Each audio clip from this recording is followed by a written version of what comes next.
Selamat malam, salam sejahtera dalam kasih Tuhan Yesus. Saya akan membagikan renungan pada jam 1 subuh ini.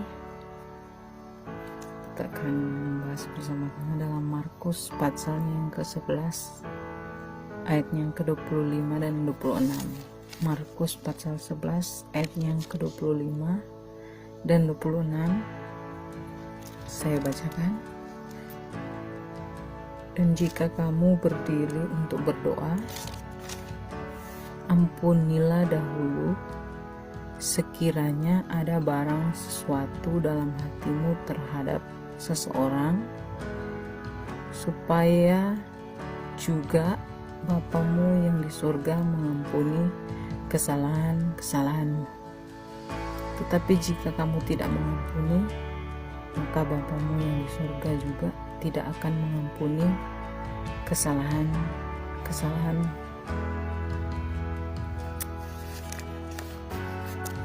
Kita membaca di sini, katakan bahwa bila kamu berdoa, ampunilah dahulu sekiranya ada barang sesuatu dalam hatimu terhadap seseorang.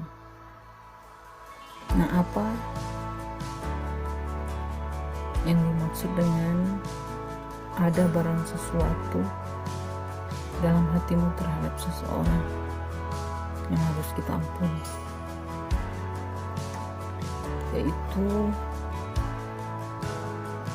misalkan di hati kita masih ada rasa marah, rasa benci, rasa dendam, atau rasa enak, atau rasa jijik, atau rasa pokoknya masih ada akar pahit di dalam diri kita karena orang lain, saudara kita atau orang di sekitar kita melakukan kesalahan kepada kita, sehingga kita menjadi marah, benci, dan tidak bisa mengampuni. Nah, di ayat sini berkata bahwa kalau kita mau berdoa, kita harus ampuni dahulu orang-orang yang seperti ini. Nah, mungkin kita akan berkata, saya sudah kebelet untuk berdoa, saya harus berdoa. Iya, bisa kita berdoa, tapi kita juga berdoa, kita harus jujur sama Tuhan. Kita harus bilang, Tuhan, kenapa saya masih benci dengan orang A? Kenapa saya masih mendendam dengan si B? Nah, sementara kita berdoa. Di sini ayat katakan, Tuhan Yesus bilang, ampuni dahulu. Ampunilah dahulu. Jadi sebelum Anda berdoa, Anda harus mengampuni orang itu. Nah, mungkin juga kita akan berkata seperti ini, loh, dosa saya sudah diampuni, kesalahan saya sudah diampuni, Tuhan Yesus sudah mati buat saya, kenapa saya harus mengampuni dulu lalu berdoa? Nah, kita lihat kenapa ada hukum begini. Jadi ayat 26, tetapi jika kamu tidak mengampuni, maka Bapamu yang di surga juga tidak akan mengampuni kesalahan-kesalahanmu. Jadi mengapa kita mengampuni? Supaya juga Bapamu yang di surga mengampuni kesalahan-kesalahanmu.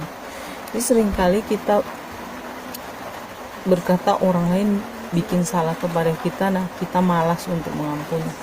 Nah, padahal ternyata kita juga punya kesalahan-kesalahan juga. Jadi ketika kita mengampuni orang yang bersalah kepada kita, maka Tuhan pun akan mengampuni kesalahan-kesalahan kita. Tetapi jika kita tidak mengampuni orang yang bersalah kepada kita, maka Tuhan pun tidak akan mengampuni.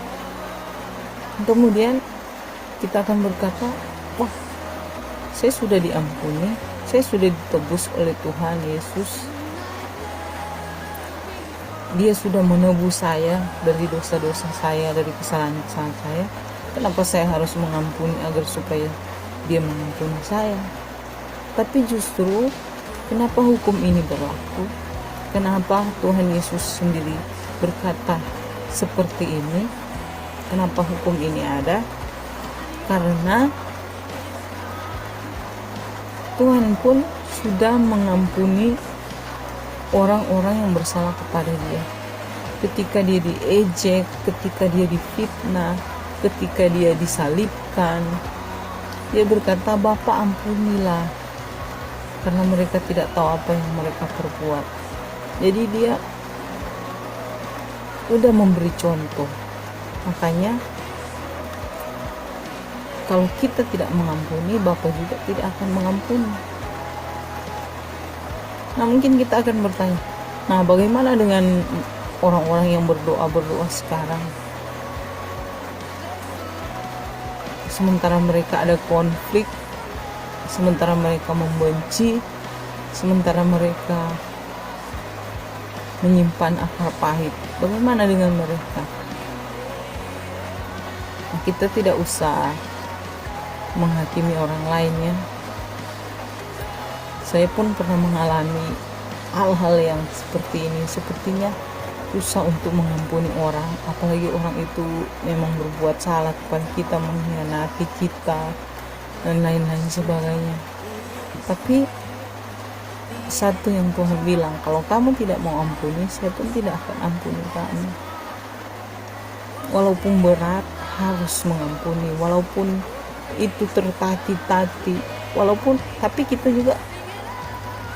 juga tidak bisa munafik di hadapan Tuhan. Kita tidak bisa bilang, oh saya sudah ampuni dia, padahal belum. Nah, itu ada di hati kita, dan kita tidak bisa. Mungkin kalau sama manusia kita bisa bohong, tapi kalau sama Tuhan kita tidak bisa bohong. Kita tidak bisa berpura-pura saya sudah ampuni padahal belum. Jadi mari kita bereskan hati dengan Tuhan. Mungkin butuh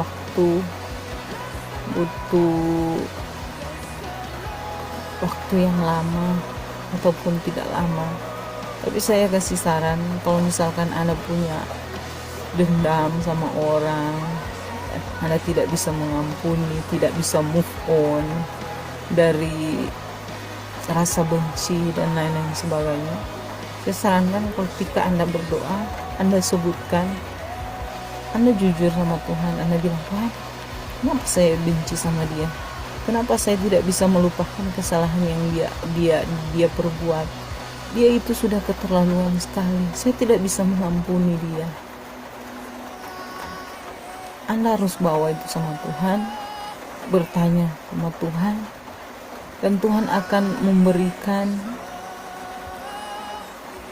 jawaban. Tuhan akan memberikan, hatimu akan menjadi lulu, lambat laun. Jadi pelan-pelan, tidak langsung seperti sulap ya saudara, tidak.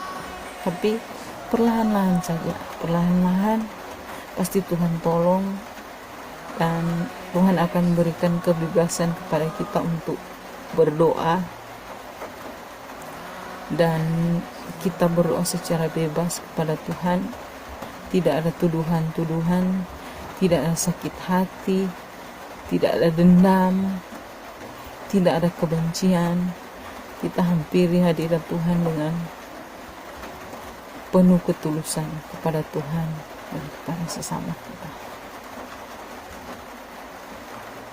Saya pun sempat, sekali lagi saudara-saudara, saya pun sempat mengalami, rasanya memang mau berdoa, tapi ketika ingat ada orang yang menyakiti saya, ketika mengingat peristiwa-peristiwa pengkhianatan dan fitnah, tuduhan dan lain-lain sebagainya, membuat saya seakan-akan marah. Tapi saya tidak mau kehilangan komunikasi dengan Tuhan, walaupun saya pikir Tuhan tidak tolong, Tuhan tidak bela. Ada saat saya seperti itu. Tapi kalaupun saya mau bermusuhan dengan Tuhan, siapa yang akan bela saya? Karena tidak ada sesuatu kekuatan apapun yang bisa bela kita, yang lebih kuat dari apapun. Tidak ada selain daripada Tuhan. Maka saya putuskan untuk berdamai dengan Tuhan. Kemudian saya berdoa secara rutin ya, setiap hari, walaupun hanya pujian penyembahan. Mungkin tidak ada kata-kata untuk mengeluh apa-apa ya, tidak ada, tapi hanya pujian penyembahan saja. Saya yakin itu menyenangkan, dan itu tidak perlu 1 jam 2 jam, mungkin cuma 15 menit, tapi itu rutin dilakukan setiap hari. Tidak ada kata-kata lain selain pujian penyembahan kepada Dia. Tidak ada permintaan-permintaan ya, kita berhubungan saja secara seperti teman yang menyanjung-nyanjung, kita sanjung Dia, kita puji Tuhan. Dan itulah yang saya lakukan. Dan dari kita berdoa seperti itu, hadirat Tuhan turun. Jadi walaupun sekali lagi saya katakan hanya 10 menit, 15 menit, itu tidak penting. Yang penting kualitas kita dengan Tuhan. Dan itu dilakukan secara setia, yaitu setiap hari. Itu tidak menjadikan peraturan misalkan pagi atau malam. Jadi itu sesuai dengan kerinduan kita kepada Tuhan saja. Jadi sekali lagi, bukan kewajiban, tapi kerinduan kita untuk datang di hadirat Tuhan. Kalaupun misalkan Anda sekarang masih mengalami saat-saat Anda masih punya sakit hati dengan orang lain, sekali lagi, silakan Anda tetap berdoa. Tetap berdoa dan katakan semuanya itu kepada Tuhan, curhat sama Tuhan, dan Dia akan pasti memberikan jalan keluar. Haleluya. Haleluya.